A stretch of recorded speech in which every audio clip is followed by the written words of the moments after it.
अभी टेलीसाइकेट्री जो regulation act आया है 2020, उसमें बड़ा क्लियर है कि कुछ दवाइयाँ जब हम मरीज़ को एसेस करके कुछ दवाइयाँ हैं जिसको ई प्रिस्क्रिप्शन बोलते हैं, हम ई प्रिस्क्रिप्शन जनरेट करते हैं, वो मरीज़ के उस पर व्हाट्सएप पे या कोई भी वो डिवाइसेस बताता है या ईमेल आईडी बताता है, उस पर हम भेज देते हैं और वो पूरे इंडिया में किसी भी पार्ट में किसी भी हिस्से में रह रहा है उस ई प्रिस्क्रिप्शन से वो दवाइयाँ खरीद सकते हैं। तो कुल मिला के ई प्रिस्क्रिप्शन वैलिड है और इससे दवाई उपलब्ध हो जाएगी, मार्केट में मिल जाएगी। हाँ।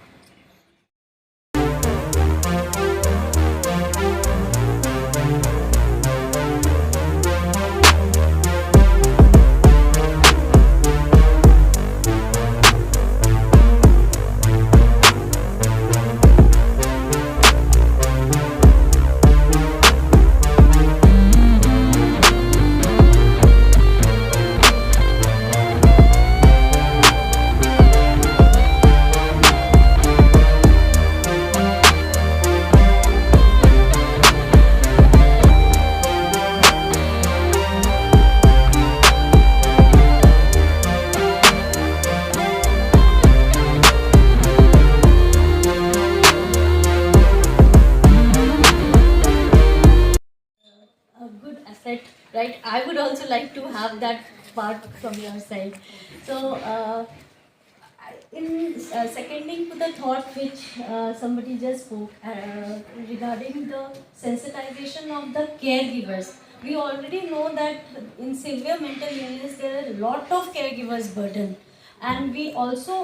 have to admit this fact, like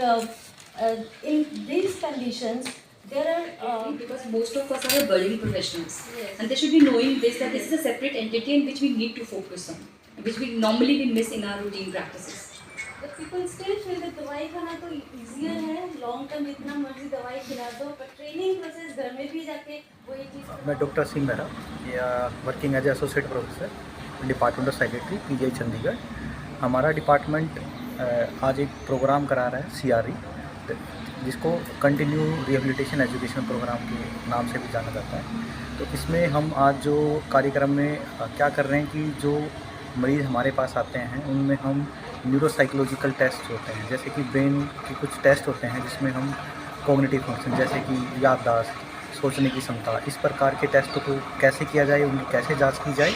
और जाँच पड़ताल के बाद जो भी नुक्स पाया जाता है, दिक्कत पाई जाती है, तो उसमें किस प्रकार से इंटरवेंशन या इलाज उन मरीजों का किया जाए। CRE में जो पार्टिसिपेट कर रहे हैं वो सारे साइकोलॉजी फील्ड से ज़्यादातर हैं,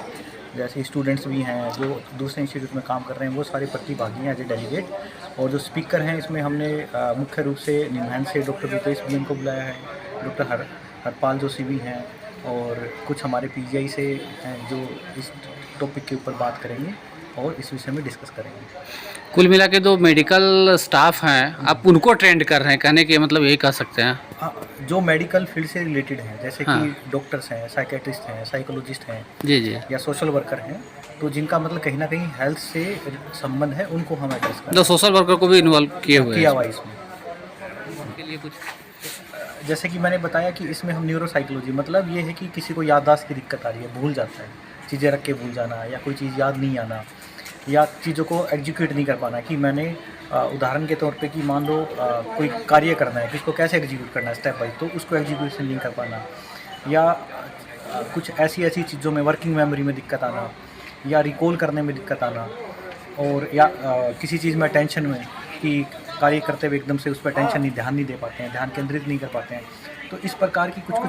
दिक्कतें होती हैं जो हमारे दिमाग से संबंधित होती हैं। तो उस विषय में हम यहाँ पे चर्चा कर रहे हैं। तो न्यूरोसाइकोलॉजी टेस्टिंग में पहले क्या होता था कि सिर्फ कागज़ और पेंसिल से काम होते थे, उनसे जांच की जाती थी, पर आज के समय में जो मॉडर्न टेक्नोलॉजी है, एडवांसमेंट काफ़ी आ गई है, तो अभी कुछ ऐसे टूल्स आ गए हैं जिसको आर्टिफिशियल इंटेलिजेंस टूल्स बोलते हैं, तो उनके मदद से भी इनकी हम जांच कर सकते हैं, मरीज़ की दूर बैठ के जांच कर सकते हैं। टेलीमेडिसिन के थ्रू जैसे ऑनलाइन हमारे पास टेस्ट आ गए, तो जिससे हम मरीज़ से कितनी भी दूरी पे बैठ के ये हम टेस्ट आराम से कर सकते हैं। ये हम टेस्ट वीडियो कॉल के थ्रू भी कर सकते हैं, या हम उनको कोई लिंक ऐसा भेज दें जिससे वो टेस्ट